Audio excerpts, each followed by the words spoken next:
Evangelho de João, capítulo 10, versículos 22 a 30.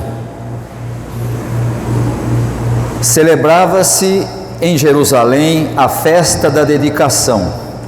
Era inverno e Jesus caminhava no templo, no pórtico de Salomão. Os judeus reuniram-se ao redor dele e perguntaram: até quando nos deixará em suspense? Se você é o Cristo, diga-nos abertamente. Jesus respondeu: eu já disse, mas vocês não creem. As obras que eu realizo em nome do meu Pai testemunham sobre mim, mas vocês não creem porque não são minhas ovelhas. As minhas ovelhas ouvem a minha voz, eu as conheço e elas me seguem. Eu lhes dou a vida eterna e elas jamais perecerão. Ninguém as poderá arrancar da minha mão. O meu Pai, que as deu para mim, é maior do que todos. Ninguém as pode arrancar da mão do meu Pai.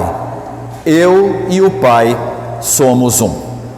Se você voltar um pouco no capítulo 10 do Evangelho de João, vai encontrar Jesus fazendo uma afirmação muito importante para os seus discípulos. Ele identifica a si mesmo como o bom pastor e afirma com todas as letras que o bom pastor é aquele que dá a vida pelas suas ovelhas. No caso de Jesus, ele deixa claro aos seus seguidores, aos seus discípulos, que ele fazia isso por opção própria, não tendo medo de nenhum tipo de perseguição. E quando Jesus afirma que ele é o bom pastor, na sequência do texto nós vamos encontrar algumas pessoas que gostaram do que Jesus falou, até afirmam: ninguém cura cegos a não ser que Deus esteja com ele, e portanto gostaram da afirmação de Jesus, e outros criticaram Jesus, dizendo: esse sujeito tem demônio. E aí então você percebe que diante de Jesus sempre há necessidade de se posicionar, não tem como ser neutro diante de Jesus. Ou você está do lado dele, ou você entende quem ele é, ou você recebe a sua mensagem, ou então você não gosta do que ele tem a dizer e vai se opor não só a quem ele é, mas também àquilo que ele ensina. O texto que nós lemos hoje começa dizendo que era a época da festa da dedicação. E essa festa era celebrada para comemorar a purificação e a nova consagração do altar. E o texto também afirma que era inverno. Essa festa sempre caía no inverno e por conta disso o povo sempre se refugiava nos pórticos do templo. No caso do texto aqui, nós encontramos que eles estavam no pórtico de Salomão. E aí então, Jesus está nesse pátio do templo e é questionado de maneira direta pelas pessoas que estavam ali: você é ou não é o Messias? Diga aí pra gente, é você mesmo ou vem outro? E aqui é importante a gente entender que o problema não estava em Jesus ser ou não o Messias, mas o tipo de Messias que eles queriam, o tipo de Messias que eles esperavam. E por isso eles perguntam para Jesus: você é ou não é o Messias? O Messias que eles queriam era de outro tipo, não era aquele que Jesus era. Eles esperavam um Messias do tipo libertador político e até um tipo de conquistador, alguém que ia destruir o Império Romano e ia dar a Israel de novo a sua grande glória, sempre pensando, e essa era a tradição na época de Jesus, nas épocas em que Israel estava sob o controle de Davi. O grande rei, a ponto de a estrela de Davi até hoje ser o símbolo de Israel. Nunca houve uma época em que Israel teve tão grande território, foi tão grande, foi tão bem administrado, embora Davi não fosse lá muito grande coisa, mas essa era a expectativa, a vinda de um Messias que tornasse possível aquele é aquela época de grandiosidade da época de Davi. E por isso eles perguntam a Jesus: diga aí, você é ou não é o Messias? E Jesus responde. Eu acho muito interessante como quando Jesus era questionado, ele sempre respondia da forma que as pessoas não esperavam. E ele vai dizer, ele vai responder dizendo que são as suas ações que revelam quem ele é. Ele não diz eu sou e nem não sou. Ele diz, vocês têm que olhar para as coisas que eu faço. Ele fazia as coisas pelo poder do nome de Deus e não por motivação própria. E portanto Jesus começa a deixar claro o tipo de Messias que ele era, não aquele que eles esperavam, mas aquele que foi enviado pelo Pai. E aí então nós vamos perceber que a partir da resposta de Jesus, ele vai fazer uma afirmação muito dura. Ele diz assim: vocês não creem porque vocês não são minhas ovelhas. Vocês não creem porque não são minhas ovelhas. Lembra que eu disse lá na abertura? No começo do capítulo ele diz, eu sou o bom pastor. E agora ele diz, eu sou o bom pastor, mas há ovelhas que não querem ser pastoreadas por ele. Era assim na época de Jesus e continua sendo assim até hoje. Há ovelhas que querem outro tipo de Messias e por isso rejeitam a Jesus. Hoje não é diferente. Eu acho muito interessante uma expressão, muitos aqui conhecem, uma expressão usada pelo Rubem Alves, num dos seus textos. Ele diz assim: nós não vemos o que vemos, nós vemos o que somos. Nós olhamos para as coisas e vemos nelas aquilo que nós esperamos que seja identificado com a gente. E aqui é exatamente isso que Jesus está dizendo. Vocês estão esperando um Messias segundo a sua visão, mas o Messias que Deus mandou não é esse, é completamente diferente. E hoje, quando nós pensamos nas comunidades cristãs, nas comunidades que se identificam com Jesus, nós temos que reconhecer que há muita gente que se diz cristã, mas na verdade não são. Há muita gente que se identifica como seguidor de Jesus, mas não são. E por que não são? Porque rejeitam o que ele ensina e seguem o tipo de Messias que já está na cabeça dele. Hoje em dia, vou usar aqui uma expressão que todos aqui já devem ter ouvido. Lembra, há anos atrás saiu um livro que fez muito sucesso nas igrejas, que se chamava Em Seus Passos que Faria Jesus. Já viu esse livro? Lembra desse texto? E aí muita gente, oh, que livro maravilhoso. Pois é, ele é maravilhoso até a página 3. E vou dizer para você por quê. Em seus passos, o que faria Jesus? Depende do que você pensa a respeito de Jesus. Se a sua visão a respeito dele não é a mesma daquele que foi enviado por Deus, você vai fazer de Jesus um tipo de ídolo, um tipo de alguém que se identifica com o que eu penso. E é exatamente isso que acontecia aqui. Eles perguntam a Jesus e em vez dele dizer eu sou, eu não sou, ele diz: vocês não estão vendo o que eu estou fazendo? Vocês querem saber quem é o Messias enviado por Deus? Olhe para as minhas obras, não para o que vocês querem que eu faça.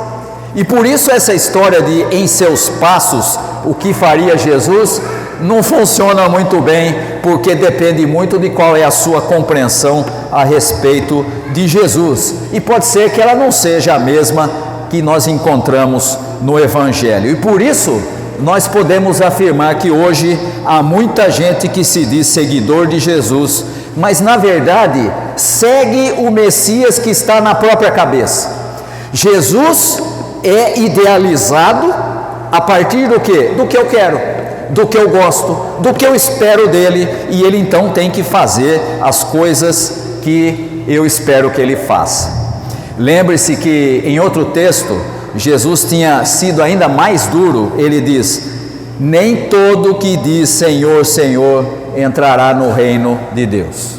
E sabe por que ele diz isso? Eu vou fazer menção aqui de uma expressão que eu aprendi há muitos anos, lendo um texto que dizia o seguinte: existem 3 sons que movem o mundo. O tilintar das moedas, o outro, o clangor das palmas, e o terceiro, o gemido de prazer. São 3 sons que movem o mundo: o tilintar das moedas, o clangor das palmas e o gemido de prazer. Essas são as coisas que fazem o mundo andar. E agora vem Jesus e diz: então, você não entendeu ainda que o reino de Deus não é desse mundo? Os valores são outros, o ponto de partida é outro. E aí então, quando você olha para as coisas que motivam as pessoas, você vai descobrir que a gente, hoje em dia, mais do que em qualquer outra época, querem muito dinheiro, porque é forma de reconhecimento, querem muita popularidade, o clangor das palmas, ainda que seja na base do clique, do gostei do seu vídeo, ou seja lá do que for, das redes sociais, ou seja, aquele que busca apenas e tão somente o próprio prazer. O outro é só um acessório, desde que eu seja aquele que esteja se divertindo. Essas coisas são o que move o mundo. E aí vem Jesus e diz: então, deixa eu dizer uma coisa para você, não é assim que funciona no reino. No reino de Deus, as verdadeiras ovelhas ouvem a voz do bom pastor. Elas sabem desses sons. Há muitas até que ficam meio balançadas com esses sons, mas elas sabem quem é o pastor e ouvem a voz do pastor. E em vez de ir atrás dessas coisas que acabam, que mudam, que chega uma hora que o sujeito já não precisa mais e não tem mais necessidade dessas coisas todas, e ele então aí começa a entender que no reino as coisas são diferentes. Hoje em dia, por mais incrível que pareça, esses sons que eu fiz menção movem muita gente nas igrejas, e quando ele movem muita gente nas igrejas, não estão mais ouvindo a voz do pastor, estão ouvindo a voz do mundo. E por isso Jesus tinha dito que o reino dele não era deste mundo. As verdadeiras ovelhas escutam a voz do pastor. Ele, o bom pastor, conhece cada uma delas e elas o seguem. E aí você começou a entender onde é que está a diferença. O problema não é nós vivermos neste mundo, que é onde nós estamos, mas é qual é a voz que nós estamos seguindo. Quem é que nos orienta? Se são as vozes do mundo, os sons do mundo, ou se é a voz do bom pastor. Diz Jesus: as minhas ovelhas conhecem a minha voz e me seguem.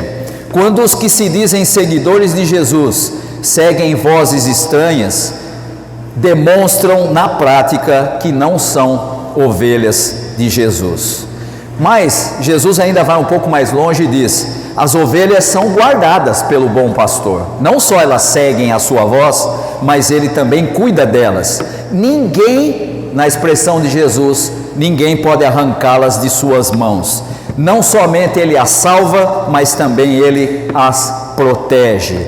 E aqui nós vemos como a graça de Deus é abrangente. Ela não se restringe apenas à salvação, ela também alcança a preservação e a condução daqueles que pertencem a Jesus, fazendo deles aqueles que seguem a sua voz.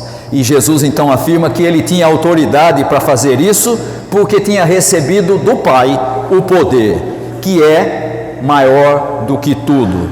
Não há ninguém acima do Pai e nem acima desse poder.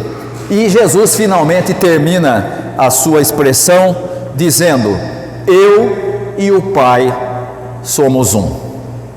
Hoje, para nós na igreja, a gente diria: legal a frase de Jesus. Na época que ele falou, isso era um escândalo. Era um absurdo você pensar, como assim esse sujeito que nós estamos vendo, que a gente sabe de onde é, a gente sabe quem é os parentes dele lá, não cresceu lá naquela cidadezinha meia boca lá, né, tal de Nazaré, a gente sabe quem ele é, como é que ele vem e diz, eu e o Pai somos um? Isso soaria como uma heresia aos ouvidos de quem não seguia o bom pastor, e continua soando como uma heresia nos nossos dias.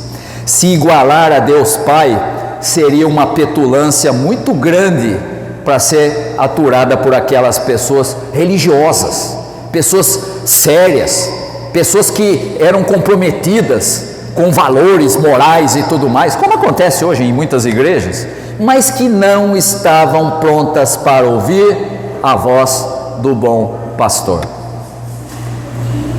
Eu e o Pai somos um. Jesus e o Pai são um, verdadeiro Deus e verdadeiro homem, e é a voz dele que nós devemos ouvir. Hoje, nós vivemos numa época em que os sons, aqueles três que eu falei, continuam sendo extremamente sedutores. Mas se somos seguidores de Jesus, se somos suas ovelhas, ouvimos a sua voz, sabemos quem Ele é, Ele nos conhece, Ele nos guia, Ele nos guarda, Ele nos protege, Ele nos salva. Ouçamos a voz do bom pastor. Que Deus abençoe aos irmãos e às irmãs. Amém.